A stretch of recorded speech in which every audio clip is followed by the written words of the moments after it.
Hear you on Radio Maria 91.3 FM, the voice of truth. If you're just joining us, today we've been talking about plastic pollution. And with us in the studio today, we have Malo Ifeoma, and we call her Ife. And we have Nonso Okeke with us. Malo Ife is the CEO and co-founder of Clean Tech Hub Nigeria. And Nonso is also a climate change analyst.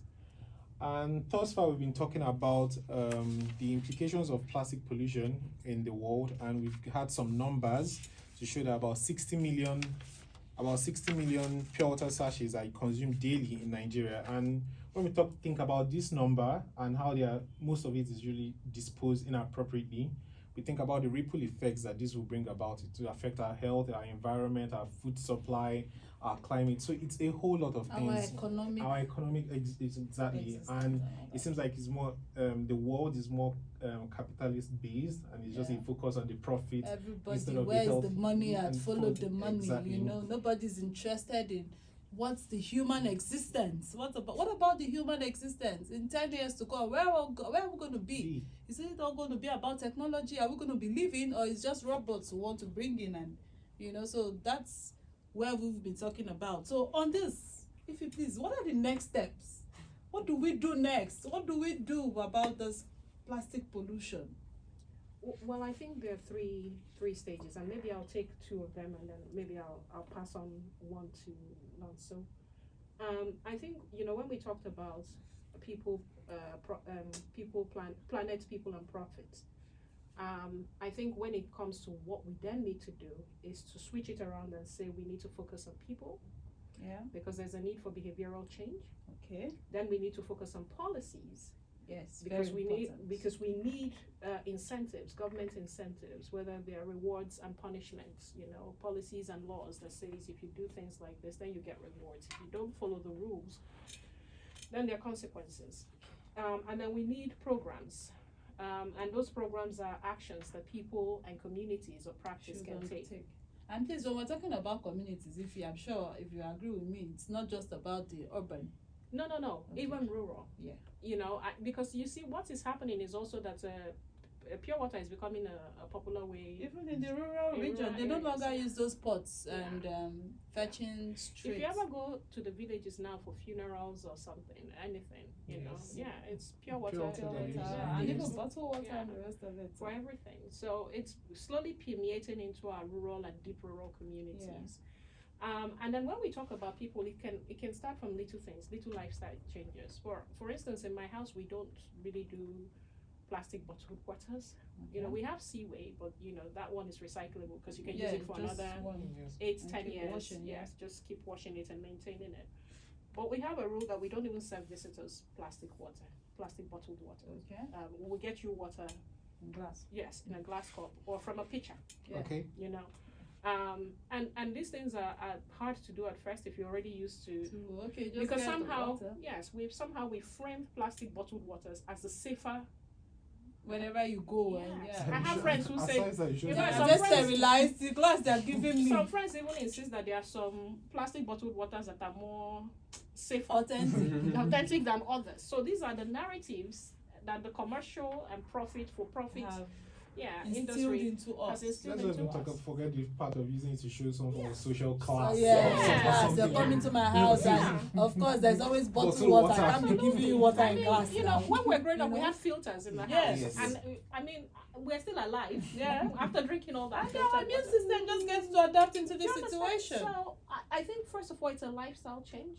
Get rid of all the plastics. Get rid of all the plastics that you have at home.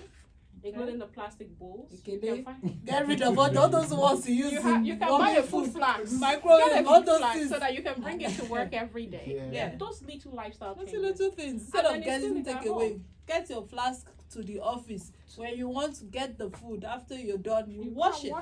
So that you don't have more plastic in the environment. And it's like I said, people are the most important in this equation. Yes, once you have people beginning to take active lifestyle changes that discourages the use of plastic, you're halfway there.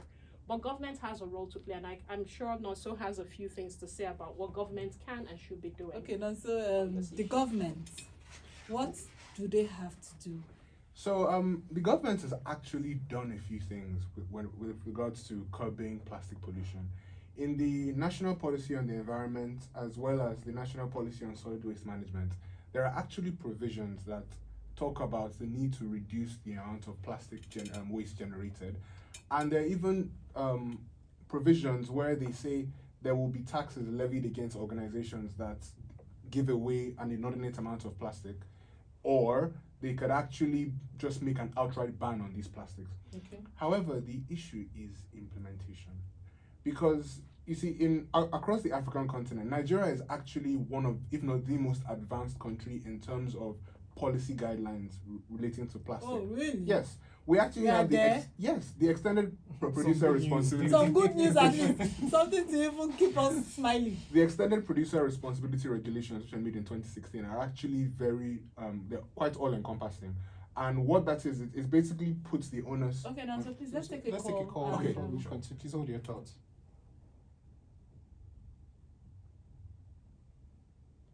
Good evening and welcome to How Dare You on Radio Maria.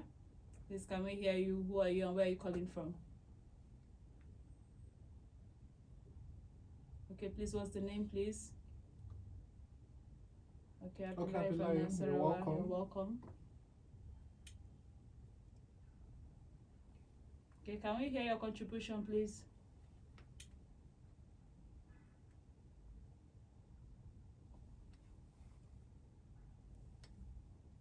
Abdullahi, we can hear you, please. Can you just make your contribution? Okay, we've lost the caller there. Abdullahi, if you can hear us, you please try do and call back. No, so sorry to interject earlier. So you were saying... Yes, so I was saying the extended producer responsibility regulations, these were actually made in 2016. And what it does is it puts the onus on the organizations, the companies that produce all these materials to make sure that they have sustainable ways of packaging materials, making sure that they're looking for sustainable alternatives. Instead of bundling everything in plastic and handling them out, what alternatives do you have? How can you better handle your plastic? How can you reduce it? But then these things need to be implemented, because if you go to some of these retail stores, pharmacies, bookshops, whatever, they don't know that these things are in policies. They don't know that these regulations exist. Yeah. So if I walked in there and say, oh, did you know that in the National Policy on the Environment, it says that you have to reduce your plastic? I think our councils will be the one to have this implemented, you know. Like those pharmacies, I know they have a council, you know. So this implementation should even come from those councils. Exactly. Yeah, the NMA has their council, everybody, even the supermarket shop owners and all these people. These are people you can directly reach out to and say these are the policies, and you know, and they now know how to reach out to these other people. And there just needs to be, like Ms. Ife mentioned earlier, there needs to be things that can either deter or incentivize these organizations to move away. Is it subsidies? Is it tax breaks? Subsidy. And let's make sure it's genuine though, because when we start the subsidy matter. Okay. Yeah, but actually, like what you're saying, it's very important. Yes. That's something that would also really help. And even on the individual side, I know a lot of people are familiar with the 3 R's of reduce, reuse, recycle. But the thing about recycling is that actually comes towards the end of the life cycle of the plastic material. Okay. But what can you do before you get there? Exactly. Yes. Whether it's reducing it, whether it's using it, whether you're rethinking your use of plastic, whether you're remanufacturing it. Because, so for example, think about the phones you have, or the sunglasses, or anything. Many of them are designed to, last for a short amount of time, after which you need to replace it. How can we remanufacture it? How can we design them so that they last longer? And how can we make it so that, let's say they are now damaged, we can still salvage some things from within it to batteries use in other. And all that. Exactly. So okay, that's a good one, and I'm sure some of the government officials, they will be hearing us too. Individuals are hearing us, because it's not just the government. We are the government, and those making the policies, I'm sure they are also hearing us. We had a caller from Nasarawa all the way, and so people are hearing us, and I think it will go a long way to at least enlighten, even if you've not heard anything today, reduce the plastic usage. It's something that we have been talking about. Okay. It's about the little things, as much as those little things. And more than anything else, I think because of the current situation, I think it's very important for people to understand that there is a huge economic opportunity here. We already have quite a strong informal sector in terms of collecting plastic, but there's an opportunity for job creation here, for wealth generation among people, especially those in rural communities. Okay. So this is a way that people can actually get additional revenues into their families. The thing is, most of our scientists come out and they're wondering, they don't want to take me job here, no job here, no job here, And I think if we must commend our Nigerian efforts, individuals, you see people recycling plastics, tires, using them to beautify the houses, These are efforts that are on the way. There's a lot of programs that are going on. We talked about people, policies, and programs. So there's a lot of programs that are going on when it comes to circular economy and reusing a lot of this plastic to create wealth. One of the ones that we thought about at Clean Tech Hub that we're trying to kick off is just being a bit difficult to get it to kick off is actually to work with a lot of the big stores. Okay. To begin to help them to switch out giving people plastics. Okay. When they go shopping. To giving them paper bag or incentivizing them with points. Yes. If they come with their own bags. With those bags. Those ones our mothers use for shopping these days. They are going to the market, they must carry it. So they can't imagine themselves buying nylon. You have all these things when you go for events, they give you packs. Yeah, those bags, paper. So use them and go to the market. Rather than waiting for them to load your goods into. So those sort of swaps, I think. Actually, if the big shops in Nigeria...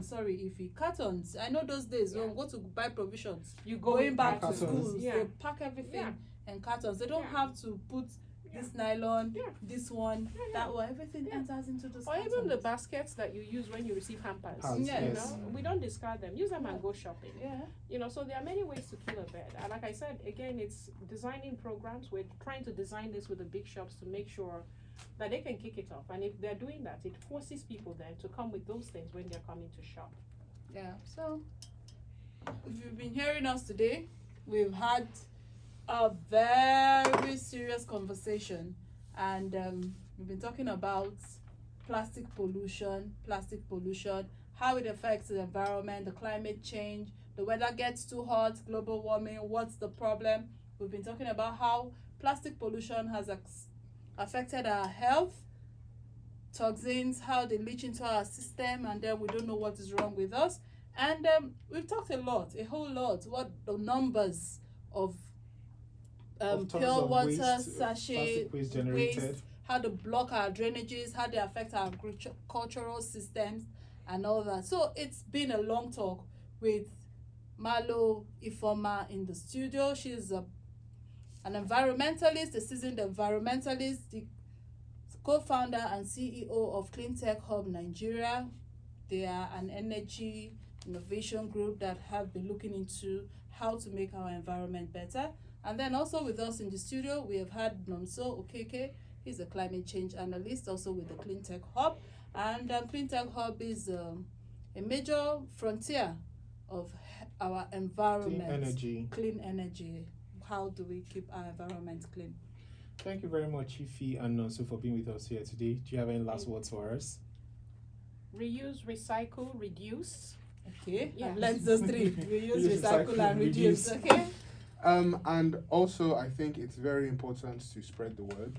And whatever you hear today, whatever you hear from us today, spread it to your communities. Let everybody know that we're all in this together. Climate change affects all of us. And also, if I must get it from what Ife said, is let us take the people seriously, take our planet seriously. And even when we need to make profits, let us understand that the people have to enjoy the profits and they have to live on the planet. Sustainable profit. Yes, thank you. Thank you all. And that's it from us for today. Remember, Healthier You airs every Tuesday by 4 p.m. right here on Radio Maria 91.3 FM. We hope to see you or hear from you next week too, and you also hear from us. But for now, we leave you with the quote by Richard Rogers, which says the only way forward is if we are going to improve the quality of the environment is to get everybody involved. The only way forward, if we're going to improve the quality of our environment, is to get everybody involved. And from Stephanie and I, we say bye-bye.